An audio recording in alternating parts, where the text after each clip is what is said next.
नमस्ते। एक प्लैनेट जिस पर खड़े होने के लिए ठोस सतह नहीं है, एक प्लैनेट जो पानी पर तैर सकता है, एक प्लैनेट जिसका एक चांद भी बुध ग्रह से बड़ा है, एक प्लैनेट जिसके चांद पर जीवन होने की प्रबल संभावना है, एक ऐसा प्लैनेट जिसके कई चांद बर्फ और पानी से बने हैं, एक प्लैनेट जिसके इक्वेटर पर प्रचंड आंधियां चलती है, एक प्लैनेट जिसकी पहचान उसका रिंग या छल्ला या वलय है। जी हाँ, हम बात कर रहे हैं सोलर सिस्टम के सेकेंड लार्जेस्ट प्लैनेट सैटर्न यानी शनि की। यह इतना विशाल है कि इसमें 730 पृथ्वी समा सकती है। इसका मास पृथ्वी का 95 टाइम्स है। इसका मैग्नेटिक फील्ड पृथ्वी का 528 गुना है। इसका डायामीटर पृथ्वी का 9 गुना है। इसकी ग्रेविटी अर्थ की ग्रेविटी के लगभग बराबर है। यह एकमात्र प्लेनेट है जो पानी पर तैर सकता है, क्योंकि इसकी मास डेंसिटी पानी से कम है। यह सबसे दूर का प्लेनेट है जिसे बिना टेलीस्कोप के देखा जा सकता है। पृथ्वी की तुलना में यह सूर्य से 9 गुना अधिक दूर है। सूर्य से बढ़ती दूरी के क्रम में यह छठा प्लेनेट है। यह अपने एक्सिस पर एक रोटेशन सिर्फ 10.5 घंटे में पूरा करता है, अर्थात यहाँ का एक दिन 10.5 घंटे का होता है। यह सूरज के चारों ओर 29 वर्ष में एक चक्कर लगाता है, अर्थात इसका एक रिवॉल्यूशन 29 वर्ष में पूरा होता है, जिस वजह से यहाँ का एक वर्ष अर्थ के 29 वर्षों के बराबर होता है। इतना अधिक समय इसके स्लो रिवॉल्यूशन तथा सन से बहुत अधिक दूरी के कारण लगता है। सूरज यहाँ से काफ़ी छोटा दिखता है। यहाँ पृथ्वी की तुलना में काफ़ी कम सनलाइट पहुँच पाती है।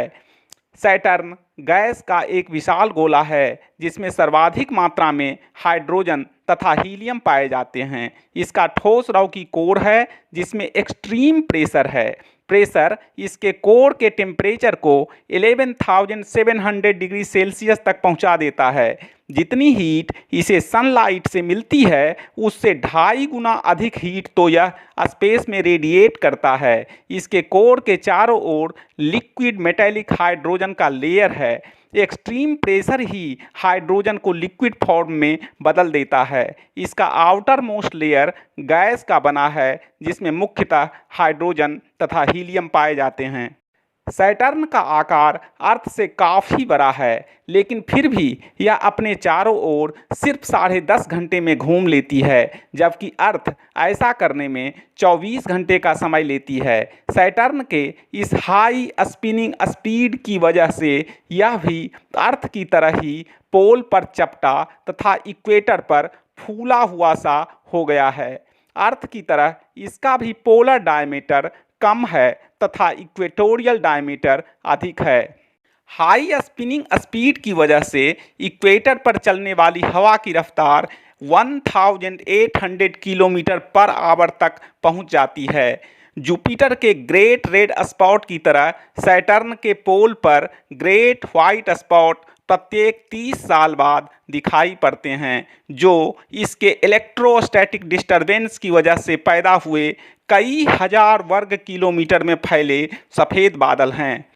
अब सैटर्न की पहचान अर्थात उसके रिंग या वलय की चर्चा करना लाजिमी है। ये रिंग सैटर्न के एटमॉस्फेयर से काफ़ी बाहर हैं। सर्वप्रथम 1610 ईस्वी में गैलीलियो ने इसे अपनी दूरबीन से देखा था। इसका रिंग डस्ट, आइस और रॉक के छोटे छोटे टुकड़ों से बना है।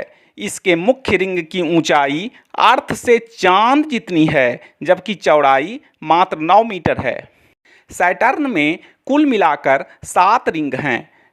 सैटर्न के कुछ चांद इस रिंग को मेंटेन रखने में काफ़ी योगदान देते हैं। इसी वजह से ऐसे चांद को शेफर्ड मून या गडेरिया चांद भी कहते हैं। अब प्रश्न उठता है कि शनि का यह रिंग बना कैसे।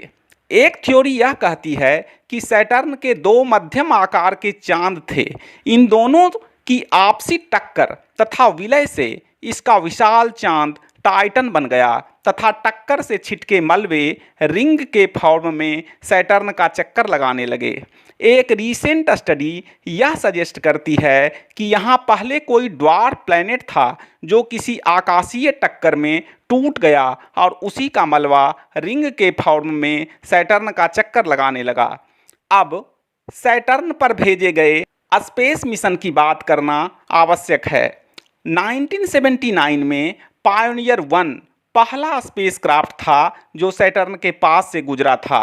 1980 में वॉयेजर 1 तथा 1981 में वॉयेजर 2 न सिर्फ सैटर्न के पास से गुजरकर इसकी जानकारी दी बल्कि इसके मून्स के बारे में भी कई राज खोले।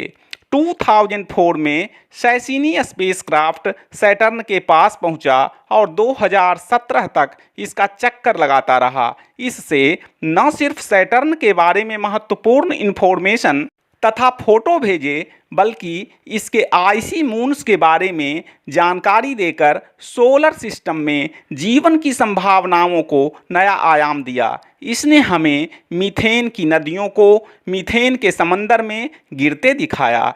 2005 में कैसिनी स्पेसक्राफ्ट से निकलकर हाइजेन्स प्रोब सैटर्न के सबसे बड़े मून टाइटन पर लैंड कर गया। टाइटन किसी दूसरे प्लेनेट का पहला चांद बना जिस पर हमने लैंड किया। हाइजेन प्रोब ने साबित कर दिया कि टाइटन पर जीवन की प्रबल संभावना है और यह भविष्य की पृथ्वी साबित हो सकता है।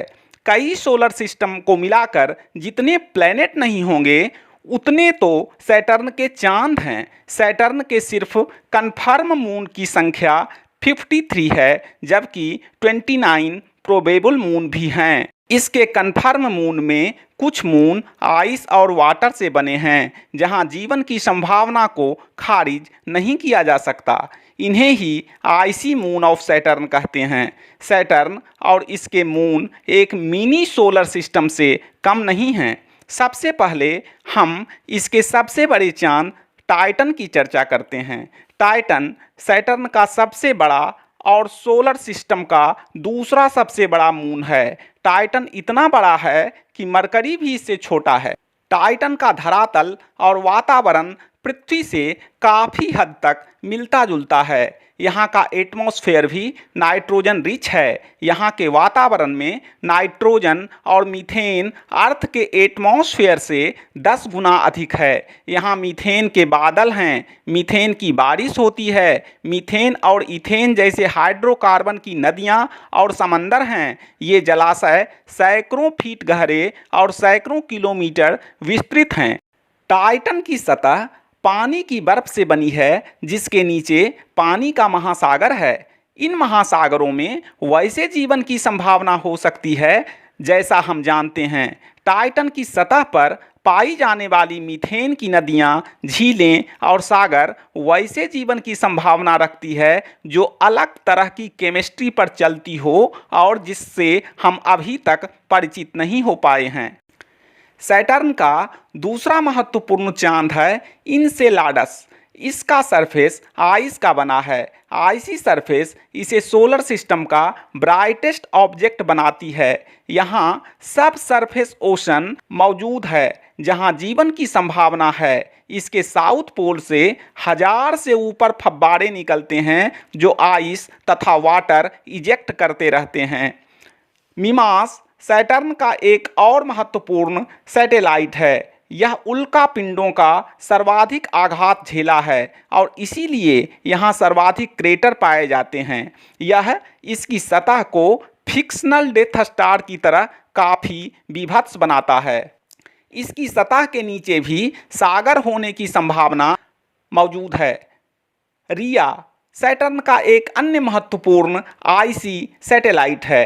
यह बहुतायत में बर्फ और इसमें मिली हुई पत्थर से बना है जिससे यह डर्टी स्नोबॉल की तरह दिखता है। टीथस सैटर्न का एक महत्वपूर्ण आइसी सैटेलाइट है। यह लगभग संपूर्णतः वाटर आइस से बना है। सैटर्न की गर्मी से इसके बर्फ पिघलते रहते हैं। शायद इसी वजह से नॉर्थ पोल से साउथ पोल तक केनाल जैसी आकृति फैली हुई है। लेपेटस सैटर्न का एक अन्य महत्वपूर्ण चांद है जिसका आधा हिस्सा बर्फ की तरह चमकीला तो दूसरा आधा हिस्सा कोयले की तरह काला दिखता है। डायोन शनि का एक ऐसा चांद है जिसका कोर घने पथरीले रॉक से बना है और उसके चारों ओर वाटर आइस फैला हुआ है। सैटर्न के बहुत सारे मून इर्रेगुलर शेप के भी हैं, जैसे हाइपेरियन और एटलस। उम्मीद है कि सैटर्न पर हमारी दी गई जानकारी आपको पसंद आई होगी। इस चैनल पर अपलोड अन्य रोचक और इन्फॉर्मेटिव वीडियोज का लिंक डिस्क्रिप्शन में दिया गया है। यदि वीडियो पसंद आया हो तो लाइक और शेयर कीजिएगा।